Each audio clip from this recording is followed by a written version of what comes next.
Esta mesa se discutirá algunas de las preguntas que vamos a compartir con ustedes y que son las que previamente hemos señalado a nuestros panelistas. Este proceso va acompañado de una reversión de las cadenas globales de valor y de la estructura de producción fraccionada en los territorios. ¿Cómo debemos entender los proyectos de reindustrialización verde en el marco de la transición energética actual?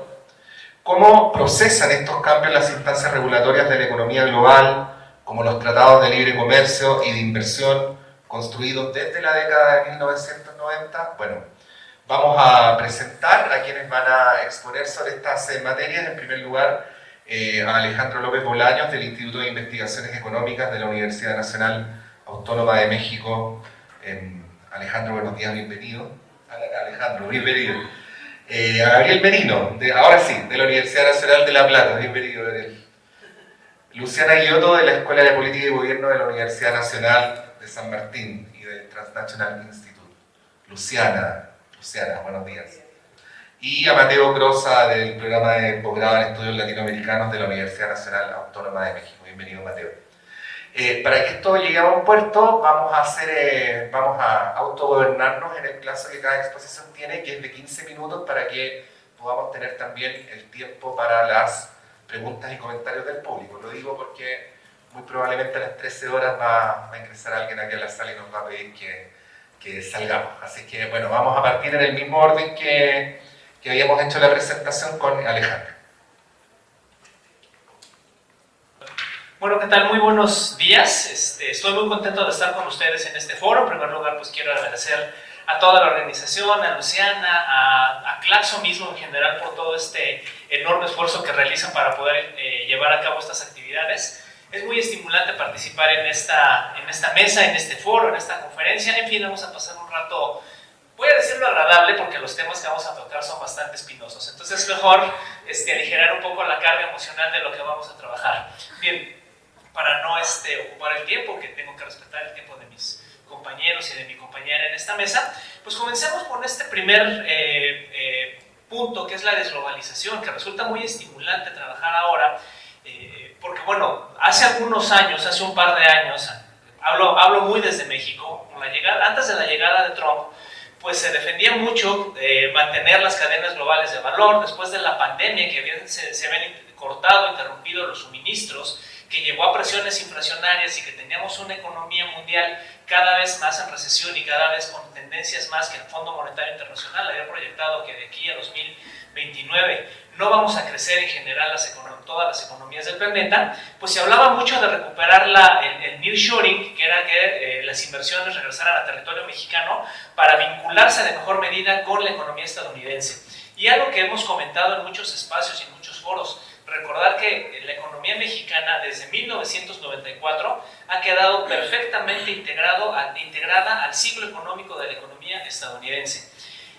Cuando nosotros asistimos a esta parte del mundo, que nos gusta mucho venir a Sudamérica, nos cuesta también a los mexicanos, se nos hace muy complejo pensar, por ejemplo, en la integración latinoamericana, porque nuestro comercio internacional, la economía mexicana, lo tiene totalmente vinculado con Estados Unidos. El 78% del comercio exterior de México es con Estados Unidos. Entonces, América Latina no figura en nuestro comercio exterior.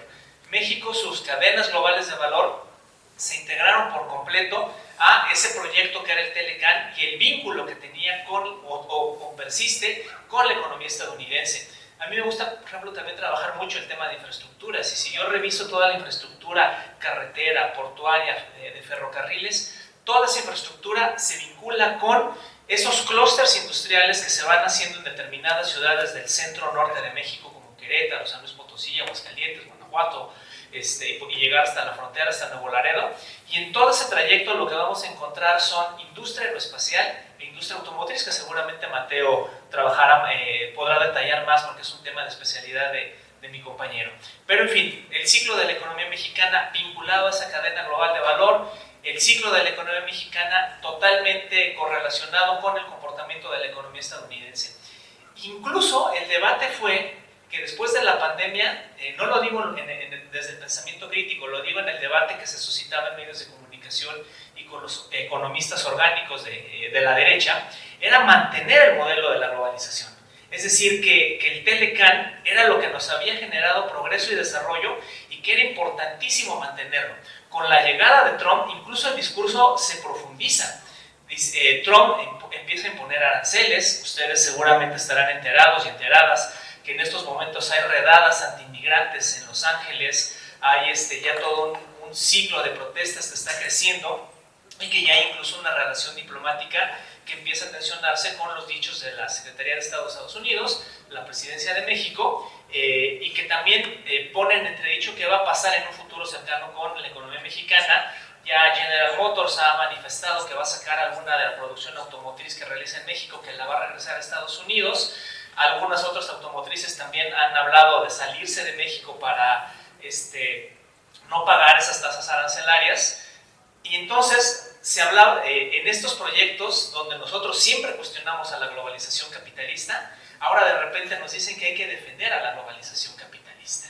Ahora nos dicen que la globalización capitalista es lo que nos había generado desarrollo y crecimiento en los últimos 40 años, es decir, en todo el periodo neoliberal.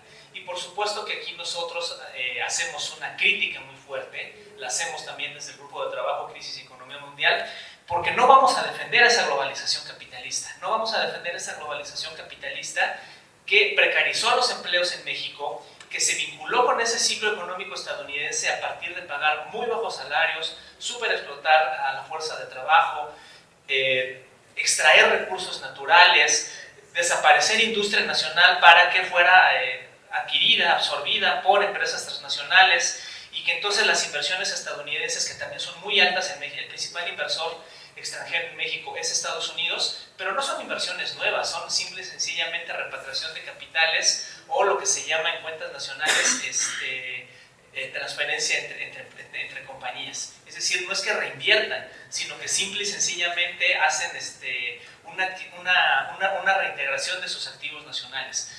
No quise poner las gráficas porque perdía mucho tiempo en la comunicación, pero por ejemplo, si revisamos en los últimos 15 años los ciclos de la economía mexicana, en la cual se ha invertido más en inversión extranjera directa, nos vamos a topar con que es 2013 y 2022. ¿Qué pasa en 2013? Se adquiere la empresa de Grupo Modelo, la cervecera, la principal cervecera de México, la adquiere un consorcio belga. Ese año ingresaron a la economía mexicana 45,000 millones de dólares, pero cerca de 18,000 fueron solo por esa adquisición. Y en 2022 es la fusión que se da entre la mega empresa de telecomunicaciones Televisa con su par estadounidense Univision. Entonces no son nuevas inversiones, es adquisición de activos. Que bueno, también sabemos que ese tipo de empresas como Televisa puede ser totalmente cuestionable lo que ofrecen, y tampoco lo voy a defender en estos espacios. A lo que quiero llegar con todo esto es que bueno, hoy tenemos este debate donde la derecha habla de que tenemos que mantener ese proyecto de la globalización, que tenemos que vincularlos nuevamente con Estados Unidos, y que incluso en el caso mexicano, con todas las presiones de los aranceles y de todas las políticas de Trump, pues pareciera que de repente el gobierno mexicano no tiene los suficientes elementos, hablo económicos, para poderse defender de esos ataques, y se cuestiona qué vamos a hacer. Entonces es una situación muy contradictoria, porque por un lado los defensores de la globalización nos hacen hincapié en que qué va a pasar, que debimos haber aprovechado mejor el Tratado de Libre Comercio, y los que somos críticos a esa globalización capitalista miramos los resultados de esa globalización, que como ya se los comenté son la depredación ambiental, la explotación de la fuerza de trabajo, pero resulta que aparte de todo, si salen esas inversiones del país, cientos de empleos se van a perder, y sobre todo las afectaciones más importantes, hablo de las grandes, de estos grandes clústeres industriales, aeroespacial y automotriz, no es que se vayan esas transnacionales, sino todo el conjunto de pequeñas economías a escala que se ha generado en torno a esas industrias, que son las principales proveedoras de manufacturas a la gran empresa transnacional automotriz o aeroespacial. Hablo de pequeñas compañías, tú me vas ganando el tiempo, de esas pequeñas compañías o empresas, incluso algunas familiares, microempresas, que abastecían de esos insumos a la gran industria transnacional. Porque la industria automotriz, cuando dicen industria automotriz mexicana, no hay ninguna industria automotriz mexicana, son transnacionales. Lo que pasa es que son armadoras de productos y muchas empresas familiares o microempresas abastecían a esas grandes transnacionales porque las plantas ya están completamente automatizadas y robotizadas. Entonces hoy, por ejemplo, también se habla de la pérdida de esos empleos, de la pérdida de esas empresas, y evidentemente pues, nos empieza a generar un caos profundo pensar qué vamos a hacer más adelante. A lo que quiero llegar también es que, bueno, durante mucho tiempo, como ya lo comentaba en la mesa que nos antecedió Julio, se vuelve a pedir que el Estado intervenga en la economía. Y yo creo que aquí hay que hacer una reflexión muy importante. El Estado nunca se alejó de la economía. Los neoliberales, yo comparto la visión que mencionó Julio en la visión anterior, está muy complejo este concepto, porque ni son neo ni son liberales, ¿no? Luego juegan con el laissez-faire de Inglaterra del siglo XIX, principios del XX, lo que Hobsbawm llama las dos globalizaciones, la que va de 1845 a 1914, la interrupción por este periodo entre guerras y después la segunda globalización de 1945 a la fecha. Bueno, en esta segunda globalización nos han dicho que el Estado se tiene que reducir, se tiene que alejar, no puede ser parte de las políticas económicas. Yo creo que los neoliberales tienen la visión borrosa y no pueden perder de vista que si logró avanzar ese modelo es porque tuvieron el control del Estado y permitieron modificar las leyes de funcionamiento del Estado para favorecer a los mercados. Y hoy nuevamente nos están pidiendo que los Estados intervengan, es decir, como que tienen la visión borrosa y la mente nublada. El Estado nunca se ha retirado de la economía, nunca se ha retirado incluso de favorecer ese tipo de modelo que ha generado las desigualdades y la precariedad que hoy enfrentamos en América Latina y en gran parte del planeta. Les decía que me gusta trabajar mucho el tema de las infraestructuras y, por ejemplo, es muy cuestionable cómo las asociaciones público-privadas le piden al Estado que genere las condiciones de rentabilidad de la inversión para que ellos solamente entren a operar las infraestructuras, es decir, se vuelven administradores de puertos, de carreteras, de espacios aéreos, de aeropuertos y demás, pero el Estado es el que lleva la carga de hacer las inversiones y además la carga social de resolver los conflictos sociales que esos megaproyectos puedan generar. Porque los problemas ambientales y demás es el Estado el que tiene que responder a las comunidades y a los pueblos cuando estos megaproyectos se presentan y que pueden generar no solo catástrofes ambientales, sino también desplazamientos o cambios en la forma de vida de las poblaciones que habitan esos territorios. Y es el Estado el que resuelve. Y, por ejemplo, en el caso de Argentina, la famosa motosierra, que es una, yo digo caricatura, espero que no se malinterprete lo que estoy diciendo, esa caricatura que también resulta perversa, de ver a Milei diciendo que con la motosierra que va a recortar el tamaño del Estado, pues es justamente eso, que ellos necesitan tener el control del Estado para poder hacer ese tipo de políticas que ayuden al capital privado y a los mercados para poder intervenir. También esa dinámica de mercado en esta dinámica de la desglobalización resulta también importante. Los mercados tienen nombre, los mercados tienen personalidades.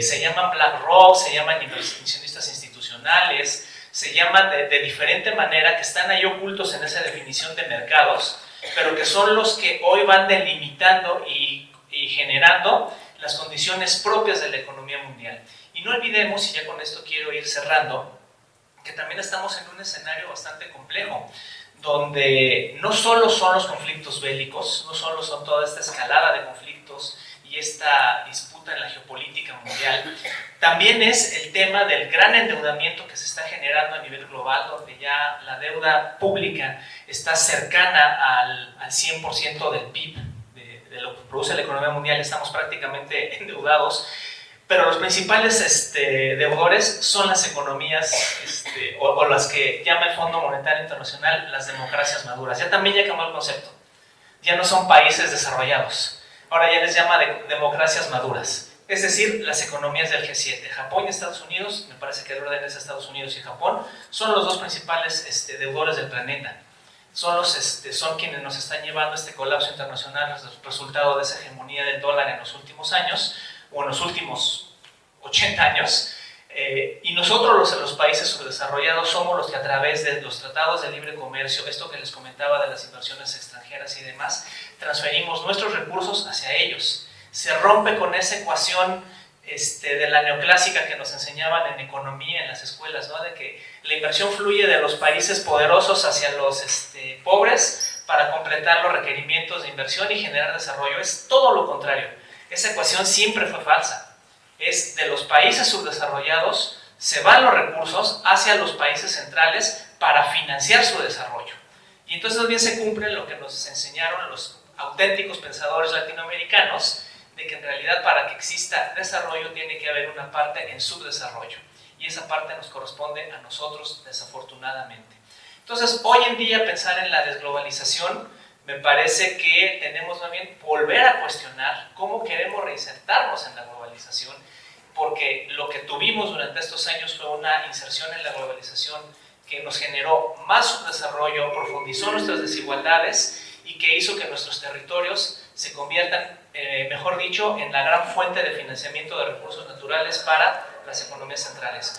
Hoy China se disputa en gran medida esas tierras raras, esos minerales estratégicos, para una supuesta transición energética verde que resulta a veces ser más contaminante que la que tenemos actualmente en emisiones de energéticos naturales, o perdón, ¿cómo le llaman?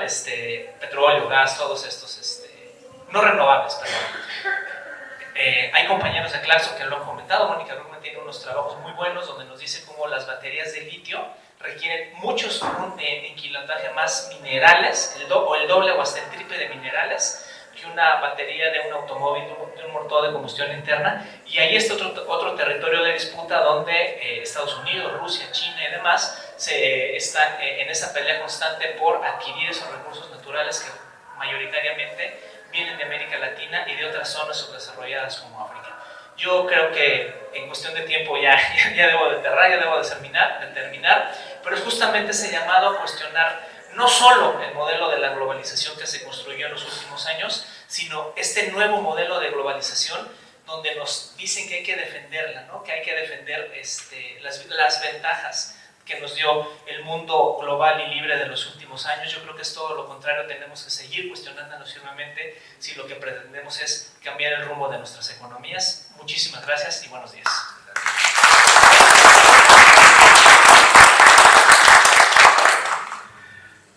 Gabriel Medina. Bueno, yo voy a plantear cuatro o cinco puntos que me parecía importantes para contribuir a este debate. Uno, que cuando hablamos de globalización tenemos que ver que, o desde nuestro punto de vista, desde el punto de vista del pensamiento estratégico y geopolítico, la globalización, o ese periodo que va de 1980, o fines de los 70, hasta 2008, es un orden político que parte del ciclo de hegemonía estadounidense.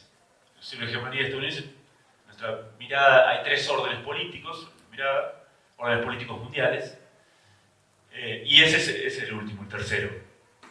Ese orden político es el orden globalista unipolar, ¿no? Ese orden globalista se basa en una transformación en el plano económico, el desarrollo del capital multinacional al capital transnacional, un sistema transnacional de producción, comandado por las transnacionales del norte global, basado en que esas transnacionales controlan el conocimiento estratégico, la tecnología de punta y las finanzas. De ahí tercerizan y desarrollan, ¿no?, un proceso deslocalizado de producción global. Y a su vez, el norte global y sobre todo el polo de poder anglo-estadounidense controlan 6 capacidades estratégicas, o monopolizan 6 capacidades estratégicas. Justamente tecnología, industria de punta avanzada, moneda y finanzas, dólar y sistema financiero global, tanto de organismos multilaterales como privados, control global de recursos naturales, defensa, o sobre todo con la caída de la Unión Soviética monopolizan, ¿no?, el tema de las capacidades de defensa y capacidades armamentísticas, las plataformas de información y comunicación y grandes medios, y la geocultura dominante, utilizando ese concepto de Wallace. La geocultura que se llama occidental o liberal, después podemos poner críticamente eso. Ese es ese orden globalista. Ahora, ¿qué pasa? Las semiperiferias continentales, y sobre todo China y Rusia, más India, en menor medida Brasil y otros, pero esas semiperiferias subordinadas a ese norte global, a ese centro, hacia 1999-2001, empiezan a poner en tensión ese orden globalista. La primera declaración que hacen en conjunto China y Rusia en 1997, que la hacen en la ONU, que la hace de hecho Sergei Lavrov, que hoy es el canciller ruso, dice: no queremos un mundo unipolar, queremos un mundo multipolar. Y se empiezan a poner espalda con espalda a estos dos gigantes. Después de 30 años de disputa que fue clave para el triunfo de Estados Unidos en la Guerra Fría. Y empiezan a armar ahí la Organización para la Cooperación de Shanghái. Una primera organización multilateral con China y Rusia más Kazajistán, Kirguistán, Uzbekistán y Tayikistán, en el núcleo de esa central, en el núcleo de Eurasia. Es decir, empieza a haber un proceso, los primeros síntomas de la crisis de hegemonía entre 1999 y 2001, en el cual allí, en aquellos estados semiperiferias continentales con ciertas capacidades industriales, políticas, estados fuertes, recursos naturales, empiezan a reclamar que soberanía, porque si hay algo que tiene la globalización como tal, es la desnacionalización de los estados-nación.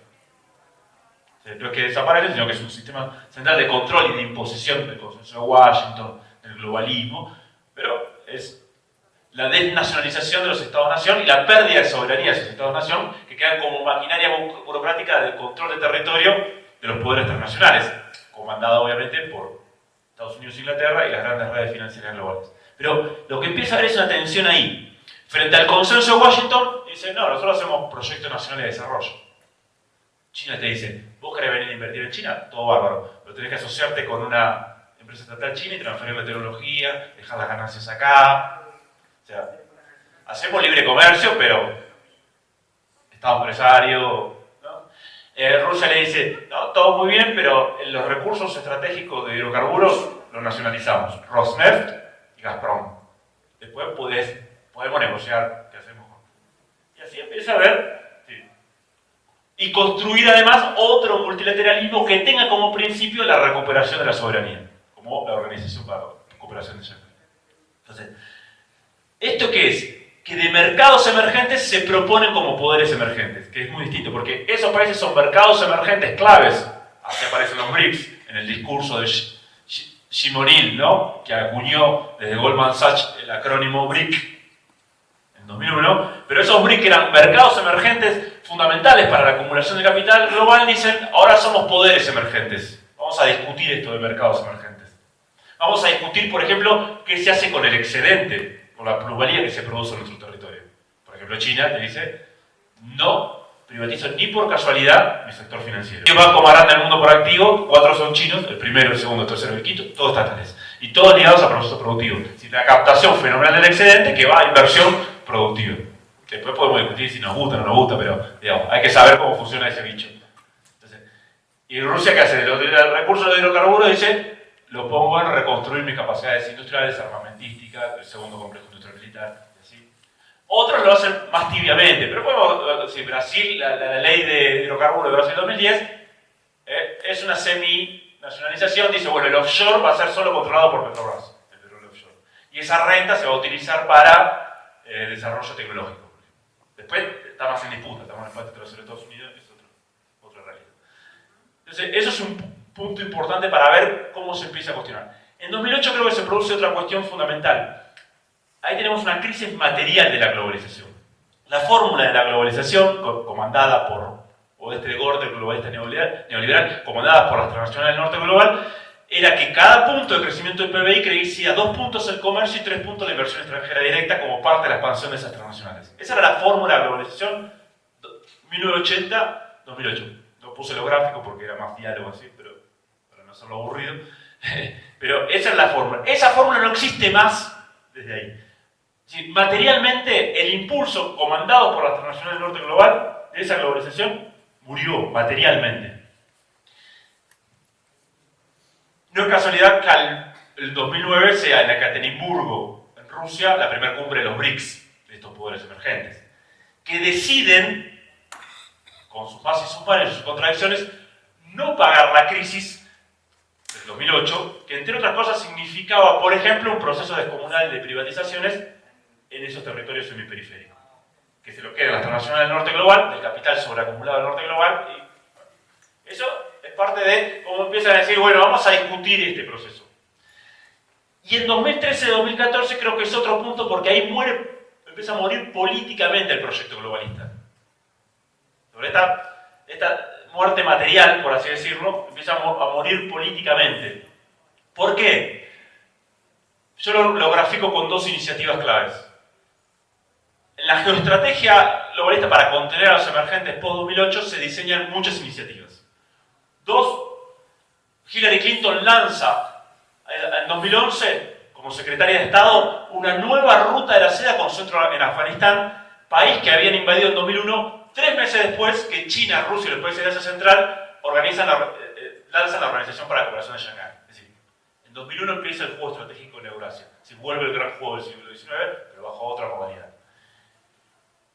3 meses después, van a buscar a Bin Laden, pero justo o casualidad 3 meses antes se había consolidado eso como un proyecto muy mal visto por Washington. Pero eso lanza Hillary Clinton. ¿Alguien de ustedes conoce la nueva ruta de la seda versión Estados Unidos con centro en Afganistán? Sí, hay otra. El Plan Wright, todo lo que pasa hacia Oriente Medio, lo de Palestina no es al azar, es el dominio de los estrechos. ¿Ves? Qué bueno que rescates todo eso y hay que empezar también a ver cómo lo que pasa en Mongolia. Eran dos caminos que sea por ese lado también que están por... Bueno, la única persona que sabe sobre la propuesta de Hillary Clinton, pero esa murió. O sea, ¿qué conocemos hoy? Lo que lanza China en 2013 como nueva Belt and Road Initiative, o sea, la iniciativa de la franja y la ruta, que hay toda una reconfiguración de fuerzas en China a partir de Xi Jinping y bueno, toda otra política exterior. Eso.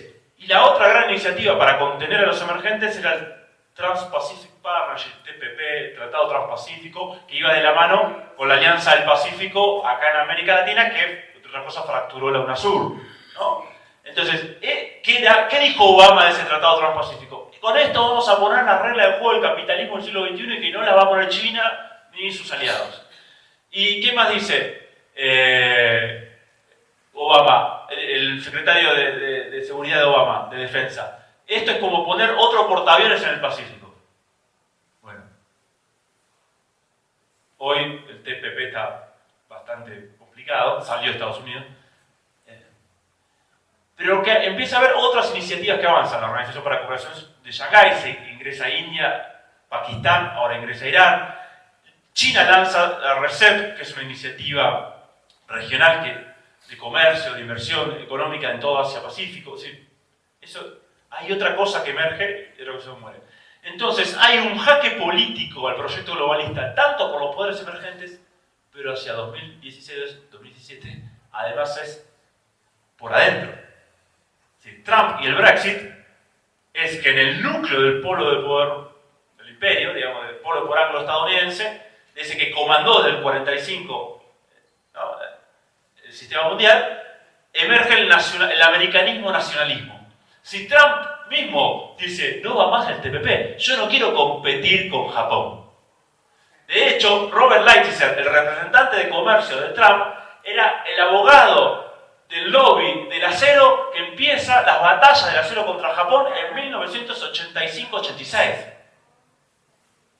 Ellos dicen, nosotros no vamos a regalar nuestra industria siderúrgica, no me importa si no es competitiva, porque es clave para nuestra seguridad nacional, para el complejo industrial del Pentágono. No podemos depender de Japón. Es decir, emerge en el viejo núcleo del poder mundial todo un conjunto de sectores retrasados asociados a la industria que necesitan proteccionismo, que vuelven a decir, vamos, política industrial, y decimos, nada de comerciar libremente, no con China, ni con la Alemania, ni con Japón. O sea, no es solo con China el problema, ni con México incluso, como lo decía el compañero. Porque nosotros vamos a imponer negociaciones bilaterales donde ganamos y nosotros compensamos con ese triunfo que lo ponemos de la política nuestra pérdida de competitividad económica. Se acabó. Entonces ahí también empieza a desarrollarse como este último punto que iba a plantear, para no extenderme mucho, No, el retorno de la competencia estratégica interestatal. O sea, una dimensión clave de la transición de poder mundial. ¿No? La competencia estratégica entre estados. Entre los estados emergentes, que también expresan fuerzas sociales emergentes, porque son estados que por ejemplo vienen de la periferia del sistema mundial o de la semiperiferia, de grandes masas de población, y que están discutiendo esas 6 dimensiones de poder. Entonces, esa competencia interestatal creo que la tenemos que ver en el marco de una nueva guerra híbrida que se da. Una nueva guerra híbrida y fragmentada, que tiene focos centrales y tiene frentes. Que es otra cosa que la nueva guerra... Occidente empieza a hablar en 2014 de una nueva guerra fría como forma de caracterizar esa competencia interestatal. Creo que nosotros una de las cosas que tenemos que hacer acá es dejar de reproducir conceptos occidentales que, además de representarnos en el mundo, nos imponen una conducción estratégica. Porque cuando vos te dicen una nueva guerra fría, hay 2 lados, hay que elegir entre los 2, no hay más mundo multipolar. Argentina, América Latina tiene que elegir si es China o si es Estados Unidos, si ya está perdido, ya no tiene estrategia. Bueno, en realidad, aparte porque no es así, la Guerra Fría es una guerra que se da en el auge del ciclo de hegemonía estadounidense. Esta guerra híbrida es un mundo de transición y un caos sistémico. No hay orden, no hay hegemonía, hay disputa. Es otra cosa. Además, no hay bloques. China tiene un comercio de 600.000 millones de dólares con Estados Unidos. ¿Sí? Hay un fuerte vínculo económico, por ahí un sistema transnacional de producción, a la vez que hay competencia estratégica. No hay bloques. Estados Unidos quiere encerrar acá un bloque, ¿no? América del Norte, como bien saben los mexicanos, pero eso es una situación defensiva. Nosotros dicen, no hay bloques acá, no hay área de influencia. Porque no es una dinámica puede haber bloques regionales, digo, ¿no? Asociaciones, pero no hay bloques cerrados como la Guerra Fría. Por la parte de China, India, Asia-Pacífico, está en el corazón de la economía mundial, no es Guerra Fría. La Unión Soviética nunca pudo discutir la industria y la tecnología mundial en ese plano, en la economía mundial. Piensen que China tiene un PBI industrial que es igual al PBI industrial de Estados Unidos, Alemania y Japón juntos. O sea, las 3 viejas economías industriales sumadas y no le alcanza para hacer el PBI industrial de China. Si sacamos al PBI, ¿no? Sacamos. Entonces, ahí yo creo que, para cerrar, que me pasa acá por la cucaracha, que tenemos que ir cerrando, hay que ver esa dinámica de nueva Guerra Fría, cómo se da esa competencia interestatal en focos, Ucrania, Taiwán, Israel, y algunos focos secundarios. América Latina lo atraviesa también porque es parte de una competencia global. Ya tenemos planteada guerra comercial desde 2018 y tecnológica, guerra económica a través de sanciones desde 2014. Está bien, Cuba tiene desde hace 70 años guerra económica, pero una cosa es hacer guerra económica a Cuba y otra cosa es hacer a Rusia, que vende el 20% del gas del mundo, el 10% del petróleo, el 15% de los fertilizantes, el 19% del trigo, y es el segundo complejo industrial militar. Eso es mundial, afecta al sistema. O una guerra comercial tecnológica contra China. Entonces, esas son todas dimensiones, creo, que tenemos que tener en cuenta para ver cómo se da, en función de esta pregunta, la dinámica de la geopolítica y el retorno del Estado a la política internacional. Gracias.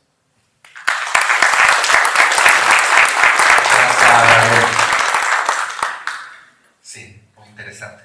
Luciana. Bueno, buen día. Qué difícil hablar después de Gabriel Merino, vamos a tratar de complementar. Y después de la primera mesa, para los que estuvieron en la primera mesa también, hay varios puntos que está bueno que los haya planteado Adrián Viva, Julio Gambino en la mañana, porque desde ahí ya partimos de esa base. Yo quiero plantear en mis 15 minutos, pónganse avisando el micrófono, lo pongo, gracias. Quiero plantear, en realidad con ustedes voy a complementar lo que están diciendo los compañeros, pero quiero profundizar algunos puntos que tienen que ver con un tema que yo trabajo mucho, que es los tratados de libre comercio, pero para llegar a los tratados de libre comercio tengo que dar toda una introducción para llegar a ver por qué es la posición que estamos planteando. Quería primero compartir con ustedes tres grandes puntos, tres grandes ideas, que es, uno, cuando hablamos de el proteccionismo, los aranceles de Trump, ¿de qué estamos hablando? ¿No? ¿Cuál es el alcance real? ¿Cuál es el cambio real que ha traído la política de Trump? Entonces, un punto que quiero empezar a hablar con ustedes es este, pero también quiero hablar de la crítica al libre comercio y de los tratados de libre comercio que trae Trump y también qué pasa con los países de América Latina, que sería el punto con el que quiero cerrar, así que voy a hacer ese recorrido con ustedes. Acá hablaba Gabriel también de, así que me viene bien apoyarme ahí, ¿no? De el tema del quiebre del consenso globalista, ¿no? La idea de los globalistas, cuándo se rompe, eso está muy bueno, ese debate se puede conversar, a ver cuándo es el momento del de la ruptura de ese consenso globalista. Yo lo que diría que claramente en Estados Unidos lo que estamos viendo es que a pesar de que este año parece que el 2 de abril, ¿no? El Día de la Liberación, que se puso ese nombre, parecía como el día donde el mundo iba a cambiar. ¿Vieron? ¿Se acuerdan cuando el 31 de diciembre de 1999 se decía que el mundo iba a colapsar por las computadoras? Bueno, parecía que el mundo el 2 de abril iba a colapsar, ¿no? Con esta idea de Trump de el arancel es la palabra más bonita del diccionario, que es lo que él nos trajo, y bueno, ¿qué es lo que va a pasar? ¿No? El 2 de abril, Día de la Liberación, se acaba el mundo, se acaba todos los grandes fines planteados, que era, se acabó la globalización, se acabó el libre comercio, se acabó, vamos a hacer una desglobalización, la policrisis, muchos conceptos que aparecen. Yo lo que traigo, voy a tener que simplificar algunos argumentos por el tiempo, pero que es la idea de que en realidad lo que tenemos, que Trump está trayendo es la idea de un neoproteccionismo nacionalista. Es decir, el proteccionismo, está claro el proteccionismo, el uso de aranceles en la teoría económica va a ser, es una forma también de hacer política económica subiendo aranceles para fortalecer tu industria nacional. Eso es algo básico. Pero lo que él está planteando no es un nacionalismo típico que teníamos, sino que hay esta idea que me parece que está bueno plantearlo desde una teoría crítica, del marxismo, tratar de entender qué es lo que hay detrás, o rascando esos aranceles, qué es lo que hay detrás. Yo planteo esta imagen de que Trump está jugando un poco al Capitán América. ¿No? La idea de que el Capitán América, ¿por qué? De hecho le pedí a la inteligencia artificial que me hiciera un dibujo y quedó muy lindo. La idea de Capitán América, ¿por qué? Porque lo que está haciendo Trump es poner un escudo, está poniendo un escudo para sus propias empresas nacionales. ¿Y un escudo de qué? De la competencia internacional. Es decir, que lo que está viendo, evaluando Estados Unidos hoy, el proyecto trumpista, es que esas empresas no están en condiciones de competir internacionalmente en un contexto de libre mercado, que es lo que nos vienen vendiendo desde hace 30 años. Hay que competir en el contexto de libre mercado. Entonces, coincido plenamente con la idea de que ahí se vuelve evidente la aparición del Estado como protección del capital nacional en un contexto de competencia desfavorable para esos capitales. Pensemos en los casos de Tesla, General Electric, la General Motors, Ford, etc. ¿No? Todas las empresas que Trump está diciendo vuelvan a producir en Estados Unidos, porque yo los voy a proteger. ¿Sí? Entonces, vuelvan a trabajar acá porque yo lo que veo es que necesitamos en todo caso ver cómo sondear, cómo saldar los problemas que nos ha traído, interesante, ahora lo vamos a plantear como contradicción, la globalización. ¿No? Los problemas que le trajo a Estados Unidos, dice, lo peor que le pudo haber pasado, dice Trump, lo dijo no ahora, lo dijo ya cuando en su primer gobierno, dijo fue el NAFTA, ¿no? Fue entrar a la OMC, dejar que China entrara a la OMC y el Tratado Transpacífico. Efectivamente fueron los puntos que planteó como un problema, ¿no? Pero esa protección, en el caso de Trump, es una protección muy selectiva. No es una protección que es para todos los sectores por igual y tampoco es, a pesar de la retórica de Trump, de que él vino para saldar esos problemas de la globalización en el territorio estadounidense, específicamente los impactos en el empleo industrial, que es verdad, hay números que estiman que en lo que va del NAFTA, Estados Unidos habría perdido cerca de unos 700.000 puestos industriales. Es muchísimo, ¿no? O sea, esto que Julio Gambina decía antes, como el trabajo, digamos, el número de los trabajadores industriales pasó del norte global hacia el sur global en el proceso de relocalización productiva y de internacionalización del capital. Efectivamente, eso es un problema en Estados Unidos. Trump dice, bueno, vuelvan a producir a Estados Unidos, al territorio, generen empleo, pero mientras tanto, mientras hace eso, también desregula el sector financiero, es decir, terminó con la ley Dodd-Frank, que era la que en el 2010 se había hecho en el gobierno de Obama para tratar de saldar las consecuencias financieras de la crisis del 2008, que era una ley que venía venía a controlar a la banca con sede en Estados Unidos. Y por otra parte redujo la renta corporativa de un 35 a un 21%. Es decir que en este sentido el proyecto, y esto es interesante, hay como dos grandes contradicciones que podemos marcar. Una es que esos aranceles que vienen a, supuestamente en la retórica trumpista, proteger a los trabajadores estadounidenses, a la par se están dando todos estos beneficios fiscales a las mismas empresas que relocalizaron producción en los últimos 30 años, ¿no? Entonces uno dice, bueno, en realidad ganaban de manera extraordinaria en la relocalización y ahora Trump los hace ganar de vuelta extraordinariamente, bajándole los pagos, los impuestos que tienen que pagar, a la vez que los protege como Capitán América de la competencia internacional a través de los aranceles, ¿no? Entonces esa tensión aparece ahí como algo que es clave para tratar de entender qué es lo que está haciendo Trump. Y la contradicción fundamental del proyecto trumpista, que es querer captar los beneficios de la globalización mientras rechaza las consecuencias que tuvo esa globalización. Es decir, ¿cuáles eran los beneficios de la globalización para Estados Unidos? La hegemonía global, todo lo que explicó Gabriel antes, esa capacidad de acción en el nivel mundial, la fuerza del dólar, pero por otra parte rechaza la relocalización productiva, rechaza los tratados de libre comercio, rechaza la idea del libre comercio y obviamente también estaría rechazando los impactos que esta globalización tuvo sobre los trabajadores en Estados Unidos.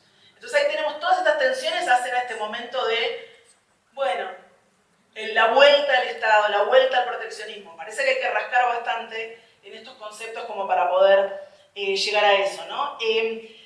Ahora bien, claro, hay un tema con qué es lo que pasa con esa crítica al libre comercio, que quiero ir ya avanzando a qué pasa también con qué se entiende por libre comercio.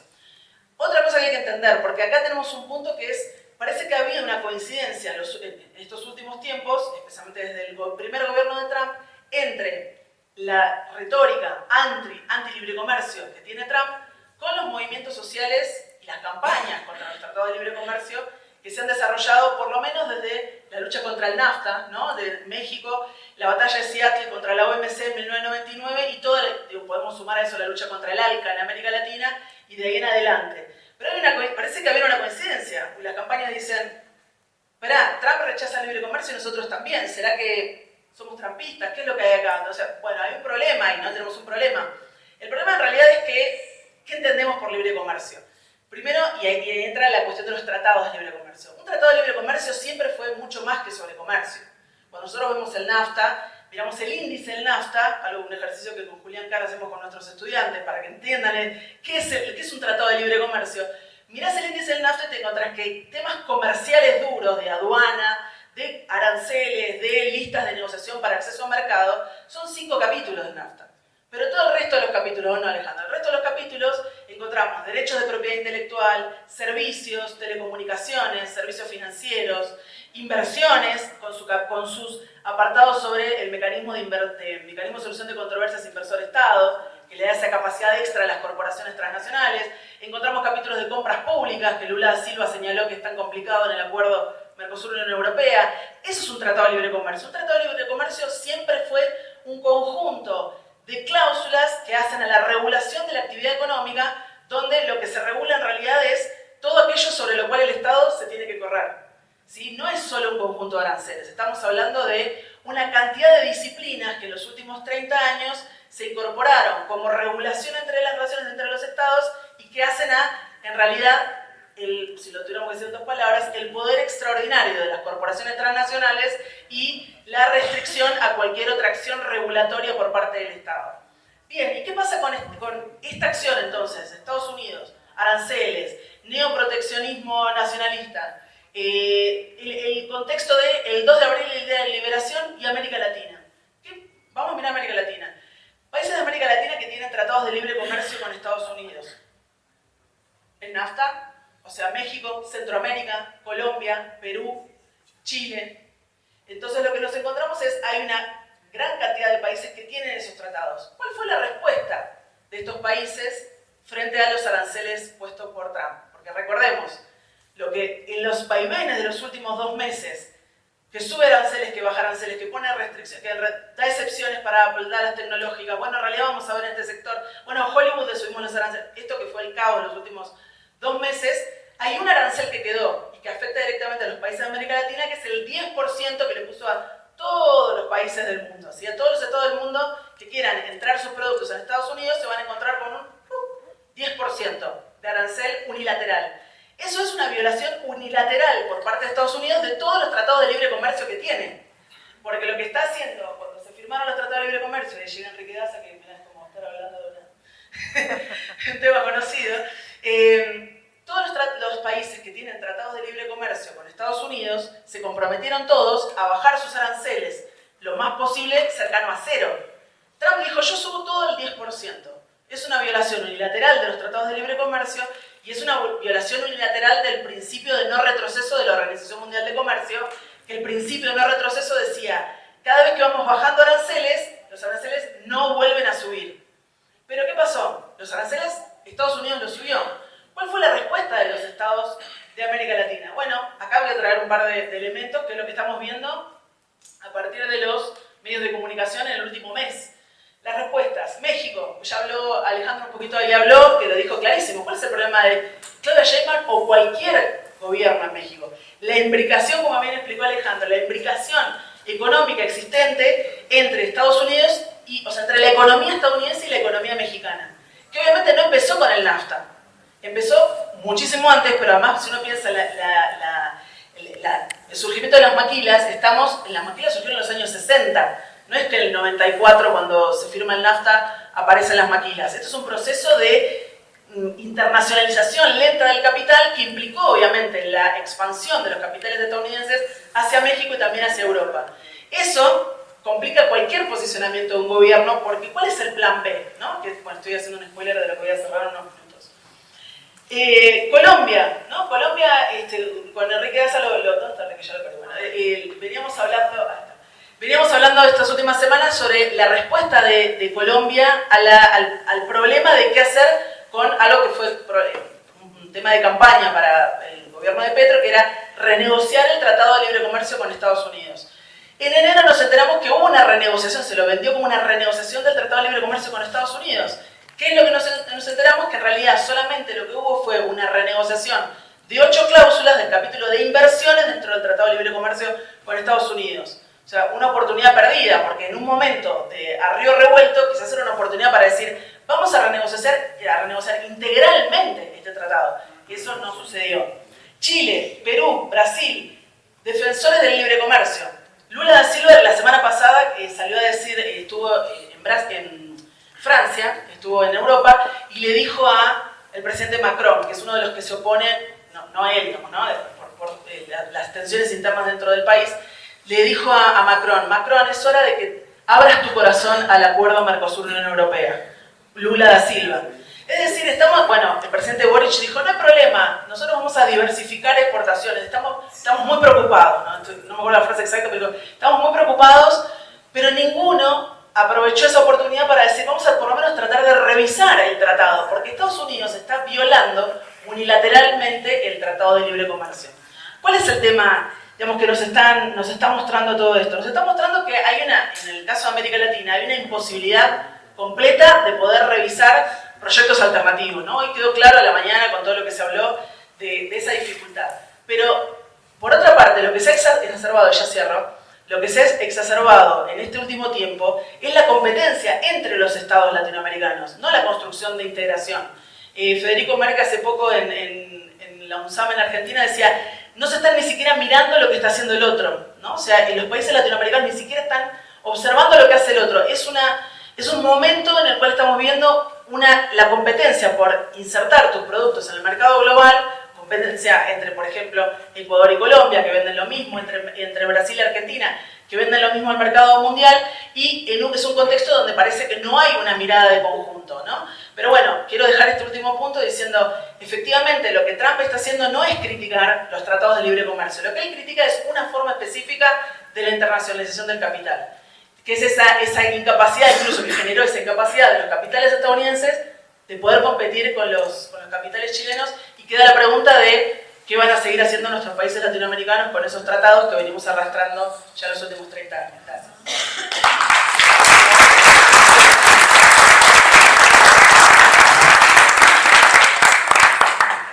Voy a hablar un poco sobre México y la situación de México. Traía una presentación, voy a aludir a ella para mostrarles algunas cifras con la intención no de aburrirlos, sino de tratar de mostrar qué es lo que hay en un plano más esencial de eso que llaman la guerra arancelaria con México. Ahora se habla de los aranceles en todo el mundo, pero México es uno de los que concentran mucha parte de los medios sobre, bueno, qué está pasando con los aranceles de Trump. Y entonces yo me voy a asomar algunas cifras, voy a compartirles para ver qué significa México para la economía estadounidense, para que entendamos la dimensión de lo que se está jugando, ¿no? Y realmente qué significan los aranceles, que se está pensando en un proceso de reindustrialización en Estados Unidos. ¿Qué es México en todo esto? Bueno, entonces, bueno, voy a estar aludiendo a esta presentación, para que sea más fácil. Bueno, lo primero que les diría es lo siguiente. México es, a partir de los 80s, después de la crisis de la economía mundial, se produjo un proceso de desindustrialización de Estados Unidos en los 80s, y podemos pasar dos, esta era una parte más teórica ahí, y una gran parte de la industria de Estados Unidos se fue inicialmente a México, a través de la industria maquiladora. En los 80 se produjo un crecimiento industrial explosivo en Estados Unidos, mientras Detroit se desindustrializaba. La franja fronteriza del norte de México no se industrializó, creció industrialmente, porque una cosa es la industrialización y otra cosa es un crecimiento industrial maquilador.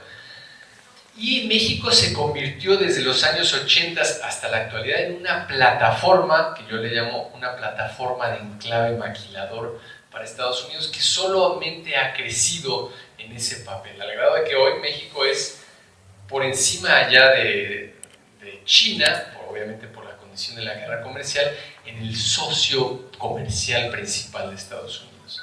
Y gran parte de ese comercio se hace a través de la industria maquiladora.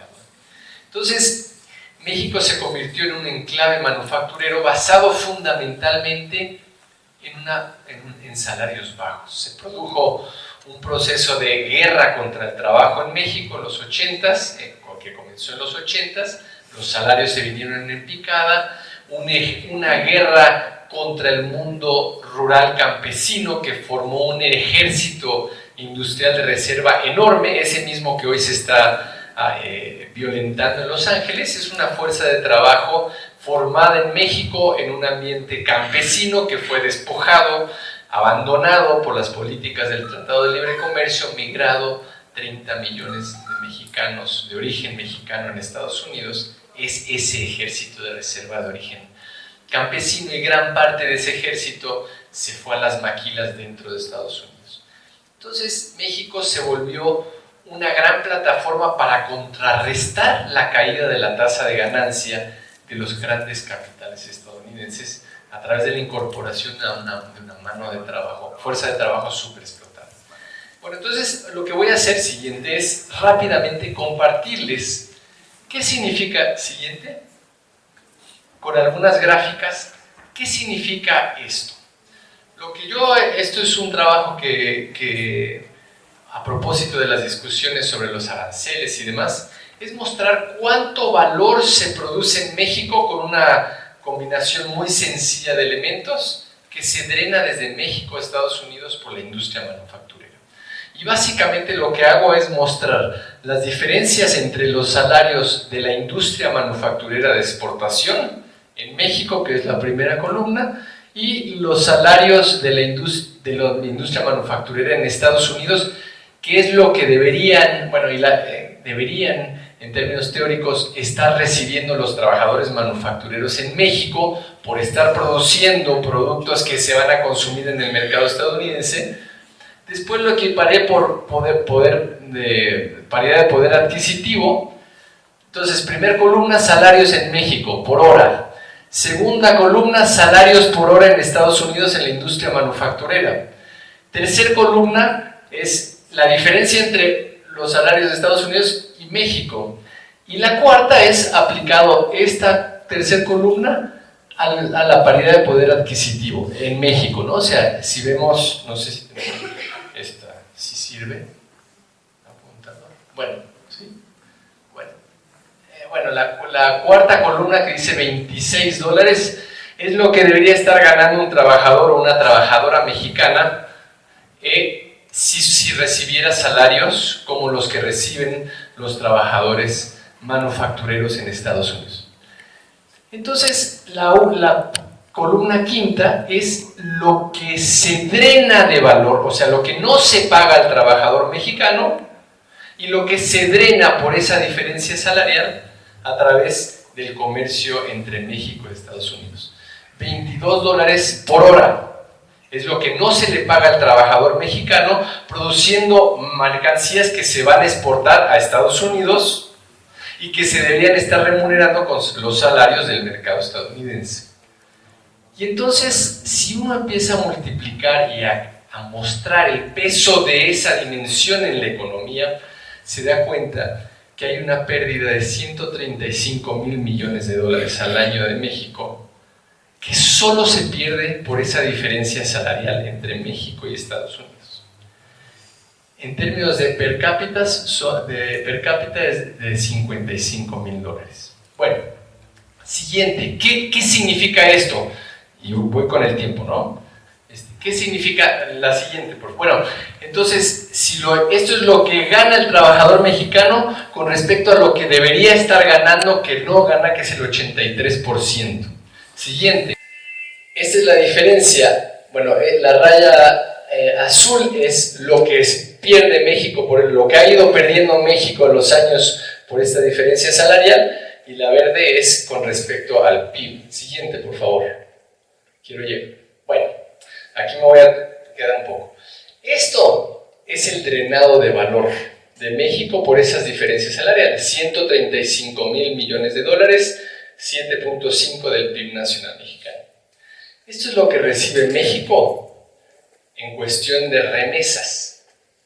O sea, que son alrededor de $65 mil millones, que es la mayor entrada de divisas del país. Es a través de remesas, y que es justamente con lo que está enfrentándose Trump, imponiendo impuestos a esas remesas. Último, política del Estado mexicano frente a eso. Esa es la inversión en programas sociales. Bueno, lo que quiero decir con esto es que hay un enorme drenado de valor, que no es lo mismo que riqueza, pero de valor de México a través de la conversión de este país en una plataforma maquiladora exportadora que está muy por encima del discurso de que las remesas es el Estados Unidos ayudando a México, o las grandes capitales ayudando a México, y que está muy por encima de las posibilidades de resarcimiento de la precariedad que hay en México, que se está promoviendo a través de los programas sociales, que es, digamos, la política del actual gobierno de combate a la pobreza y demás. Entonces, lo que quiero mostrar con eso es que si bien las condiciones de precariedad laboral, social en México son muy profundas, y por supuesto estos programas sociales son la bandera de la actual política social en México, al lado de lo que se pierde por esas diferencias salariales, por esa embestida contra el trabajo, es muchísimo, de una dimensión muchísimo mayor. Bueno, entonces, el siguiente, por favor. Bueno, estas ya son reflexiones más de conversación. Entonces, esas cifras les quería decir para que entendamos cuando dicen vamos a imponerle aranceles a México. Lo que yo pienso que realmente está en el fondo de los aranceles, en términos generales, como ya se ha dicho, es una política de desvinculación de China los sectores estratégicos de la economía estadounidense, particularmente en los de alta tecnología. Es una política de fuerza, así como en su momento los tratados de libre comercio fueron una política de fuerza para garantizar una guerra contra el trabajo. Hoy se utilizan otra vez como una política de fuerza para garantizarle a los capitales estadounidenses acceder a los mercados en el mundo, en Europa, acceder a los recursos naturales, porque hoy hay una guerra por el reparto de los recursos naturales. Y en el caso de México, no es para romper económicamente con México, sino para profundizar la condición subordinada de México a la economía estadounidense. Profundizar esa tendencia de desvalorización del trabajo permanente que permita la continuidad de un drenado de valor de estas dimensiones, que es mucho mayor. Esto es nada más por diferencias salariales. En México, ¿qué está pasando?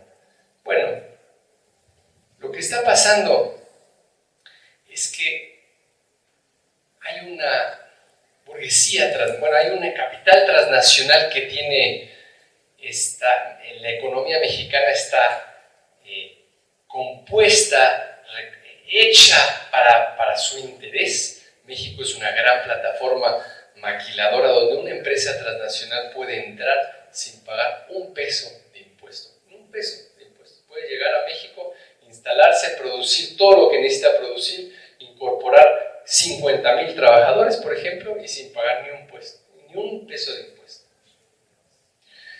Pero también hay una burguesía interna, yo le llamaría más una lumpenburguesía. Habría que pensar cómo llamarle a estos cuerpos corporativos nacionales que están totalmente subordinados a esta lógica y son los que realmente están impulsando que se profundice esto.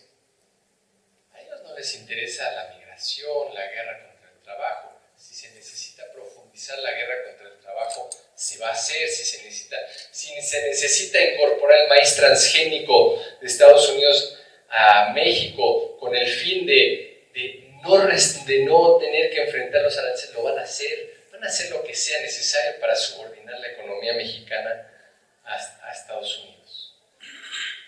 El problema es que la política de Estado está respondiendo hoy a ese interés de esa mancuerna entre el capital transnacional y esa burguesía que Alonso Aguilar, un marxista muy destacado en México, llamó una burguesía dominada internacionalmente dominada y dominante al interior, ¿no? A eso está respondiendo la política económica la política económica actual. A eso le ha respondido desde los 80s, 90s, Tratado de Libre Comercio, nuevo Tratado de Libre Comercio, ahora viene la renegociación del Tratado de Libre Comercio y van a garantizar lo que sea necesario para que la apertura comercial con Estados Unidos siga fluyendo. Y la política está respondiendo a eso y no a los trabajadores. Un ejemplo claro, concreto, es que mientras había una huelga de docentes exigiendo mejores pagos en México, acaba de concluyó una huelga enorme de docentes en México. Mientras le cerraba la puerta la presidencia al diálogo con ellos, había una reunión con la Cámara de Acero, de Empresarial de Acero, porque estaban muy preocupados por los aranceles de Trump al acero y demás, mientras los trabajadores docentes que estaban exigiendo aumentos salariales quedaban totalmente invisibilizados en la política social. Ese es el problema fundamental. En México, entonces, desde mi punto de vista, la política social, que es la bandera a través de la cual se está acuerpando el gobierno para hablar del combate a la pobreza, lo que yo diría, junto con los profesores que estaban en huelga, es que realmente habría que preguntarnos si no es una lógica de administración de la pobreza, pensando que al lado de esa pobreza hay un drenado de valor impresionante, de dimensiones enormes. Lo que yo digo ya para cerrar es, en México no hay que defender el libre comercio, como claramente lo dijo Alejandro, porque ese capital que en su momento promovió el libre comercio es el mismo capital que hoy va a ser lo necesario para profundizar la subordinación de México al dominio estadounidense y al bloque norteamericano. En todo caso, lo que habría que hacer es disciplinar al capital. Mínimamente, políticas de condicionamiento y de fiscales mínimas. Pero solo eso en México requiere una transformación muy profunda social. O sea, se tiene que democratizar todo en México, porque el eje de dominación económica en México está atravesado por la mancuerna entre los grandes capitales transnacionales estadounidenses, que están resguardados ahora bajo la protección de Trump, y la lumpenburguesía mexicana, que es la que está promoviendo esa profundización.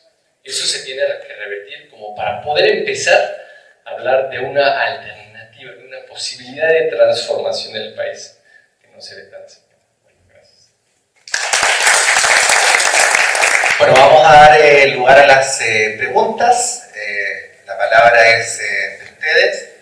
Vamos a ir recogiéndolas.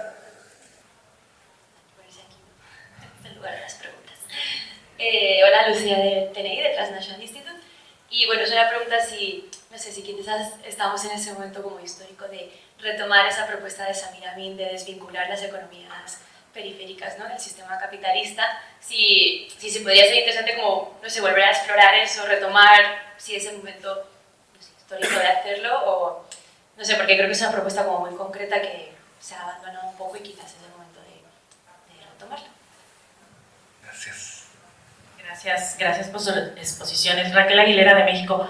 Para todo el panel, en realidad es conocer su opinión sobre si esta desglobalización también implica pues la falla ya del multilateralismo, ¿no? En este caso la OMC y varias cosas que ustedes ya estuvieron planteando, también conocer sus posicionamientos. Yo hice de hecho una tesis doctoral en la industria maquila de exportación textil en Yucatán, que dentro de México es el estado con el salario más bajo de todo México. Y ahí, nada más compartir, hubo 3 capitales, que es un capital belga, un capital estadounidense y uno mexicano. Entonces, más bien es también dentro de sus experiencias o lo que han compartido en clase o en otros elementos, se han encontrado pues, maneras distintas de hacerlo.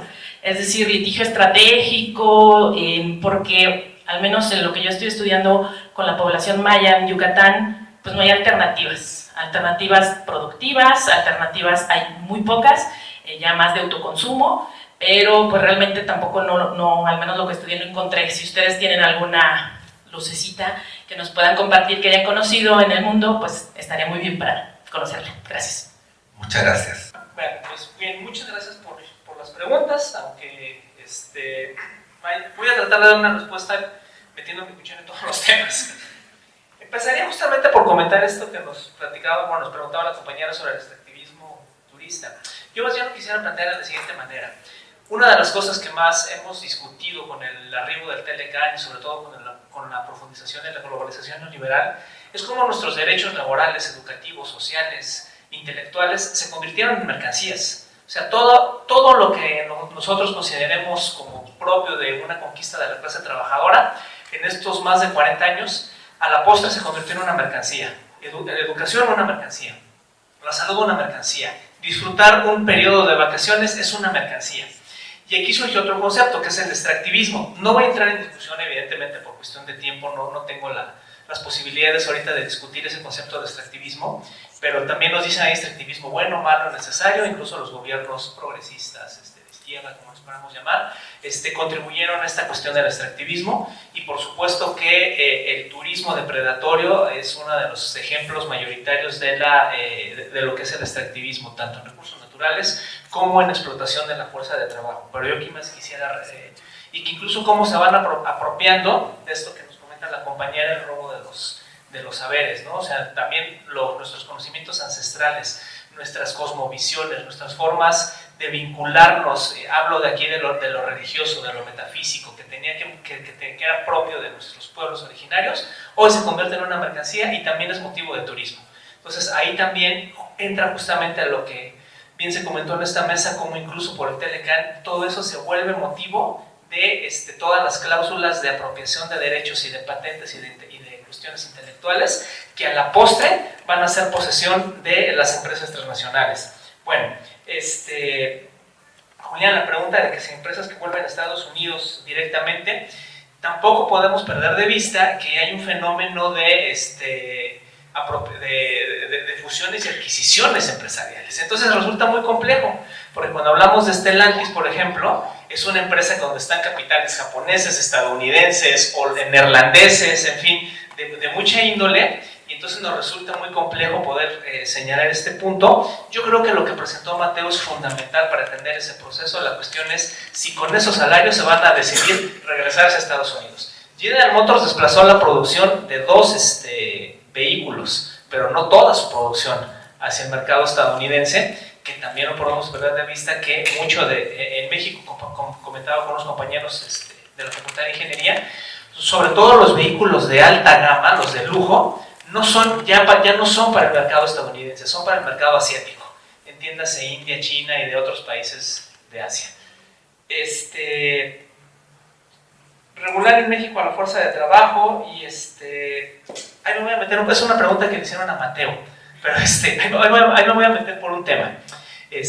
Hay una universidad aeroespacial, es decir, solamente para generar ingenieros aeroespaciales en la ciudad de Querétaro, que es una ciudad que está a escasas 2 horas y media de la Ciudad de México.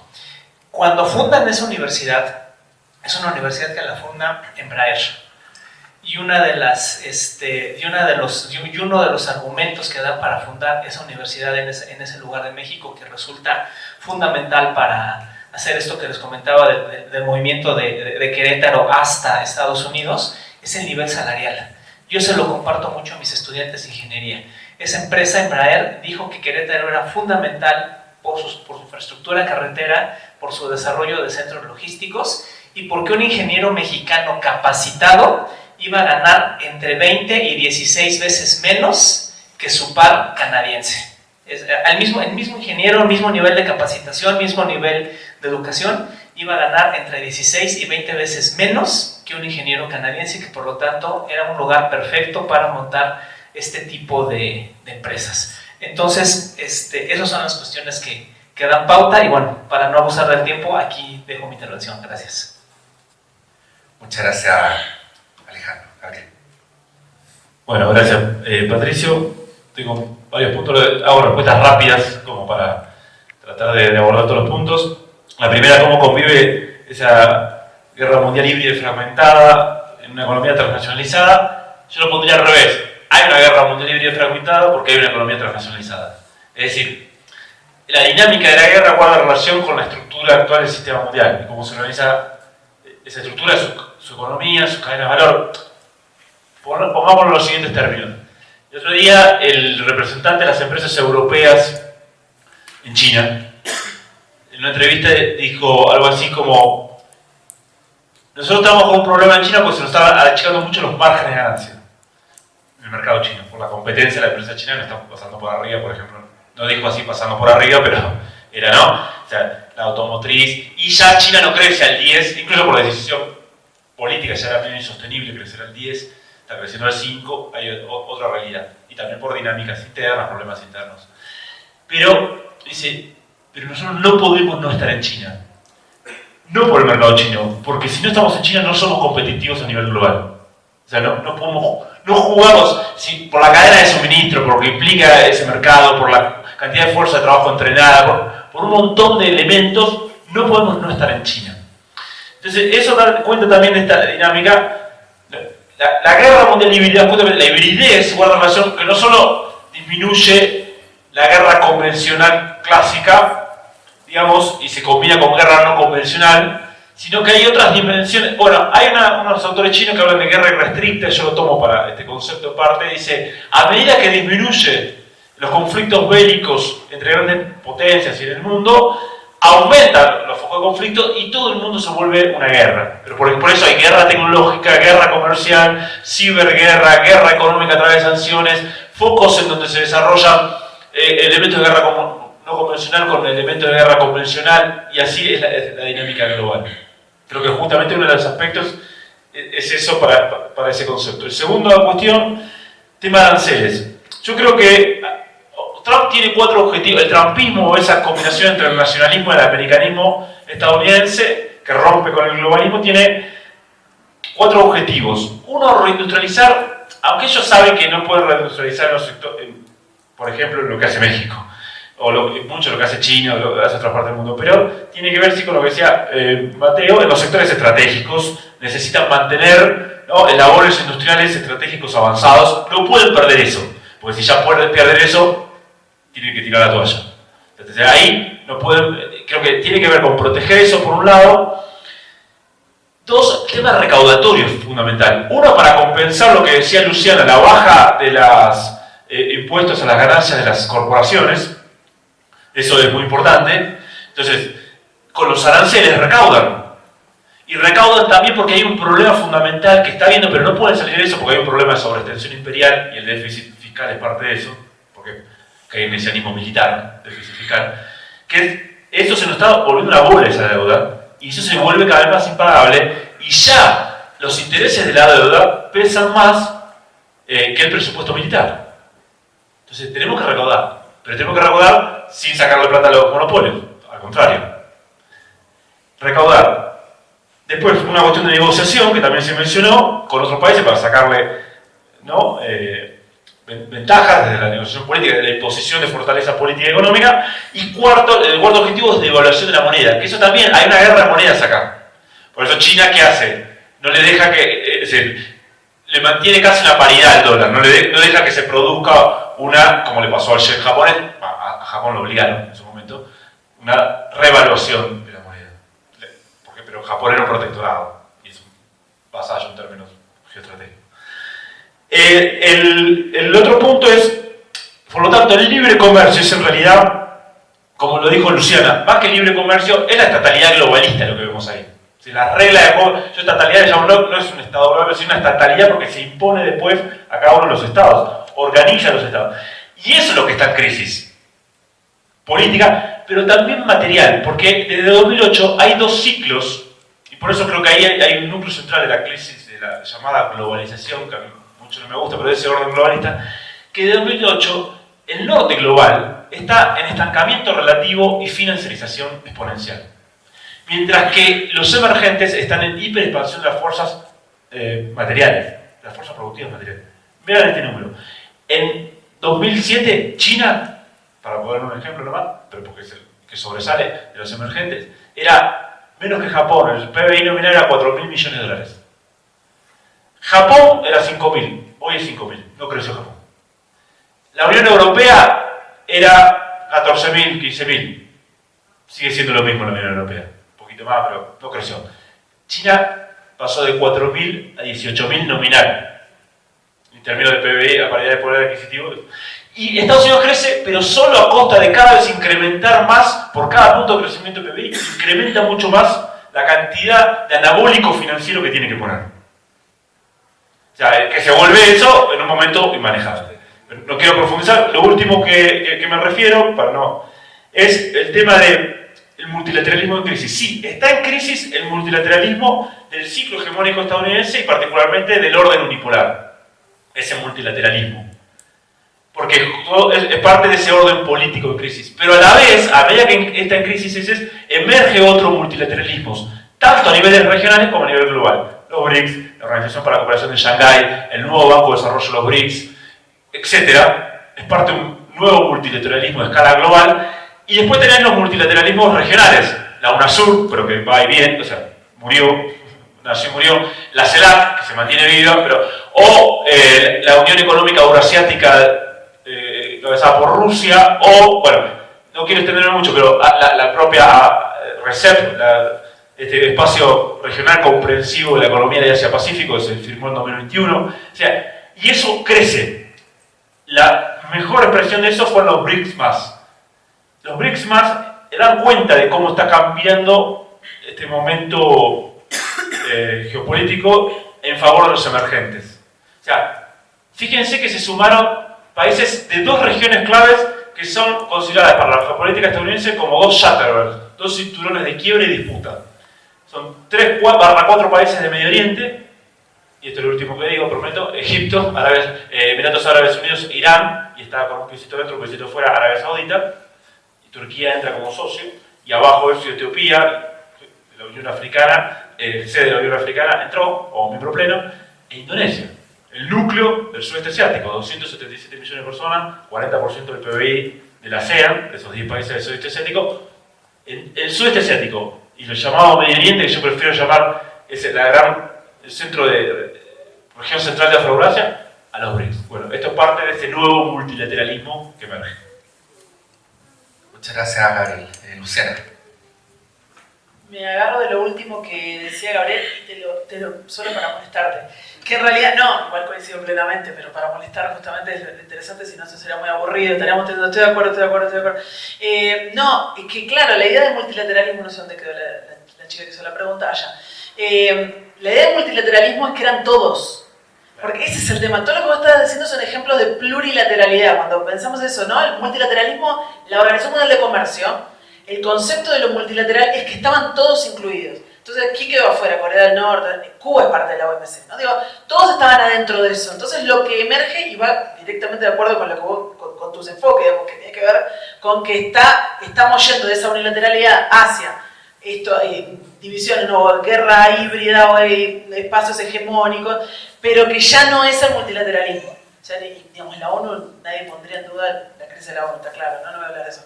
En ese sentido, digo, en ese sentido sí, pero lo que también le agregaría a eso es que, por ejemplo, en el caso de la OMC, no es Trump el que puso en crisis a la OMC.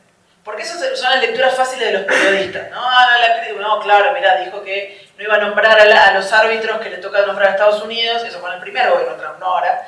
Y los árbitros que le toca nombrar a Estados Unidos para el órgano de solución de diferencias de la OMC no los nombra, entonces bloquea. En realidad, cuando uno habla con negociadores o incluso nosotros analistas que venimos trabajando esto, la crisis de la OMC la podemos rastrear. Algunos van a decir, Diana te diría 2007-2009.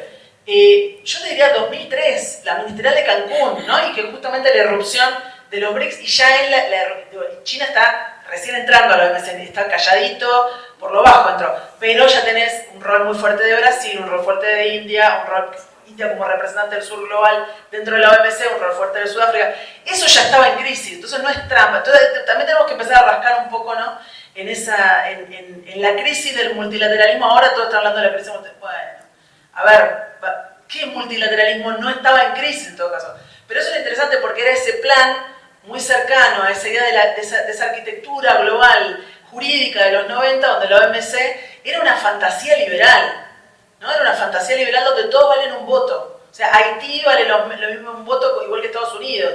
Duró como proyecto, porque en la práctica inmediatamente se empezaron a conformar los grupos, ¿no? Estados Unidos con Japón, con Canadá, con la Unión Europea ya funcionaba como el cuarteto, ¿no? Eran los cuatro que iban y negociaban juntos y se juntaban los otros en NAMA 11 y los otros en el G90 y así, nunca funcionó como un multilateralismo. Siempre estaban esas tensiones dentro de los estados y cómo manejaban sus relaciones de clase al interior del territorio que se llevaban a ese ámbito también internacional, ¿no? O sea que es bien discutible la idea de que ahora está en crisis el multilateralismo, pero como yo siempre digo a los internacionalistas, yo espero estar fuera de ese grupo, pero les encanta poner el hashtag crisis de multilateralismo y te tiran un título así y vos decís, bueno, a ver, ¿de qué estamos hablando? Y vamos a historizarlo un poquito, ¿no?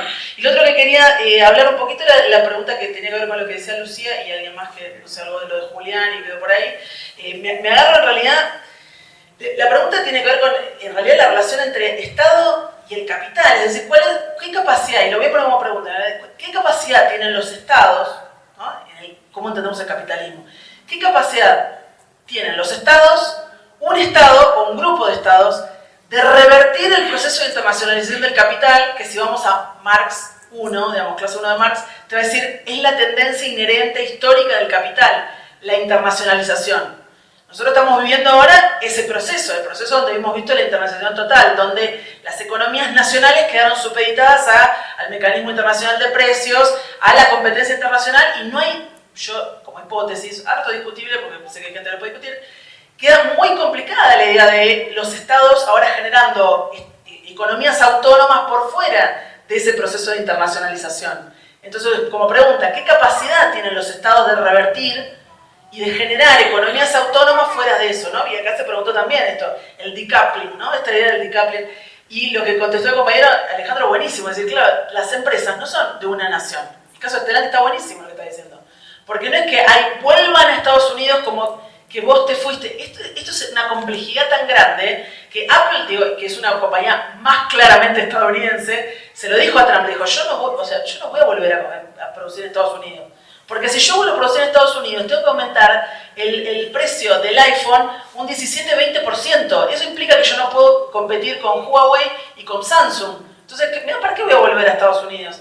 El capital no tiene bandera en ese sentido. No es que yo soy estadounidense y entonces Trump me llama y hay un llamado como, ¿no?, chauvinista de volver a mi tierra. ¿Qué? O sea, el discurso es el discurso de la ganancia, ¿no? No está en ese sentido esta apuesta. Pero me gustó cómo lo puso Gabriel. Cierro con eso para decir estos puntos, ¿no? Es decir, uno de los puntos centrales no es la industria en general, sino las industrias estratégicas donde Estados Unidos ya tiene claridad que, o sea, el proyecto de Trump, ¿no? Claridad que si no se mete con fuerza en esos sectores, y que Biden continuó también, ¿no? A los 4 años de Biden ya es como una idea de, hay un consenso bipartidista en esto, ¿no? De que tiene que, claro, decir, bueno, cambió la época en ese sentido, cambió, efectivamente el bloque globalista en el interior de Estados Unidos está roto, se está reconfigurando, hay que estudiarlo, me dicen siempre que tengo que mirar eso, vamos a mirarlo, pero bueno, déjenos un poco de tiempo más para estudiar. Gracias, Luciana. Mateo. Bueno, sobre la pregunta de Julián, creo que fue de Julián. A ver, yo veo 3 objetivos en el TEMEC, en el Tratado de Libre Comercio vigente y en lo que va a ser la renegociación. Uno es evitar a toda costa que China entre a México, porque México es un patio estratégico, no es el patio trasero, es un patio estratégico para la acumulación de capital y el dominio estadounidense. Es evitar las inversiones chinas, es evitar que entre el acero de China a México, es evitar que entre la industria automotriz de carros eléctricos a México y fundamentalmente es evitar, bueno, por supuesto las empresas de alta tecnología chinas a México están prohibidas. China está prohibido, la entrada de China a México por fuerza del Tratado de Libre Comercio y eso solamente se va a reforzar. Eso es una tendencia que viene desde los 90s, pero el tema que es particularmente con China. Los 90s era más hacia Europa, aquí es con China. Es más, el TEMEC tiene un apartado donde dice que México, quien sea parte del TEMEC, tiene prohibido hacer tratados de libre comercio con China. Así de sencillo. Bueno, con economías que no son de mercado. O sea, China y Rusia y Venezuela y Cuba y Corea del Norte, claro. Sí, bueno, China, claramente China. China había anunciado una inversión enorme de una planta automotriz y esa se canceló. China ha hecho anuncios enormes de inversiones y todas se han cancelado. China tiene prohibido entrar. Otra es reforzar a México como un mercado central de sectores muy importantes de la economía estadounidense, como es el gas natural. El gas natural, en Rusia es el segundo productor, pero Estados Unidos es el principal productor de gas natural del mundo. Y el principal mercado es Estados Unidos y el segundo es México. Todo el gas natural que consumimos, yo no sé si tú consumas gas natural, yo sí, en mi casa, y ese viene del fracking de los varones de Texas en Texas. México es el mercado central del gas natural. Entonces, México es el principal consumidor de maíz amarillo de Estados Unidos. Es reforzar a México como el mercado para la salida de mucha producción estadounidense. Y el tercero es garantizar a México como un espacio de fuerza de trabajo desvalorizada para mantener esta tendencia que yo mencionaba. Y ojo, habría que pensar la lógica de la criminalización y la violencia contra la migración, no en una lógica sí nacionalista, todo política, pensando en el discurso político, pero bajo una lógica de la necesidad de mantener desvalorizada la fuerza de trabajo migrante al interior de Estados Unidos y al exterior, porque la maquila en México nació a la par de una política de criminalización de la migración y la securitización de la frontera. Eso se está fortaleciendo y cada vez, por ejemplo, hay mucha mayor población migrante centroamericana, colombiana, que ahora trabaja en las maquilas y es una tendencia que está creciendo. Entonces hay que pensar la guerra contra la migración bajo la clave de la depreciación y la guerra contra el trabajo. Bueno, y eso me pasa a hablar de la disciplina contra el trabajo. Yo identifico 4 elementos de disciplinamiento del Estado para mantener estos salarios. Una es la militarización de la frontera, o sea, libre flujo de capital, no libre de mercancías, no libre flujo de trabajo. Y eso garantiza, esa es probablemente de las fórmulas más prodigiosas para mantener los salarios en el abismo en México, en la baja, ¿no? Guerra contra el campo en México, o sea, la generación de un ejército industrial de reserva enorme y el abandono total de la política del Estado hacia el campo. Hablando de las alternativas en Yucatán, no es que no haya alternativas, es que el Estado está desincentivando totalmente la política agraria, está totalmente abandonada el campo mexicano, habiendo sido el país con la reforma agraria más importante de América Latina. 3, un sindicalismo corporativo, que en México le llamamos charro, que es el control del trabajo a través de las cúpulas sindicales, y un elemento del cual no se habla mucho, que creo que es importante, es la guerra y la violencia como un elemento disciplinante de las poblaciones, fundamentalmente en regiones económicamente estratégicas para el capital, frontera, maquila, minas, industria. Casualmente las zonas con mayor inversión son las zonas con mayor inversión extranjera y más maquilizadas, son las regiones donde la violencia en forma formal e informal, criminal, de todas las formas, la militarización es donde está más enclavada. Bueno, yo creo que es una línea que hay que explorar, que es poco explorada, porque se habla de cárteles, de la droga y eso, que por supuesto existen, pero no como un elemento de disciplinamiento del trabajo y de las poblaciones, que es muy importante eso. Formación. México es, como dijo ya Alejandro, lo que está viendo es una formación de una masa de trabajadores calificados que migran a Estados Unidos o que se quedan en la industria en México para aplicar la ciencia. Bueno, tengo mucho de qué hablar. La desvinculación, sí, la desvinculación es muy interesante. El punto es que Samir Amin, cuando hablaba de la desvinculación, hablaba no del aislamiento, sino de mantener condiciones competitivas en el mercado internacional, pero fortalecer el mercado interno.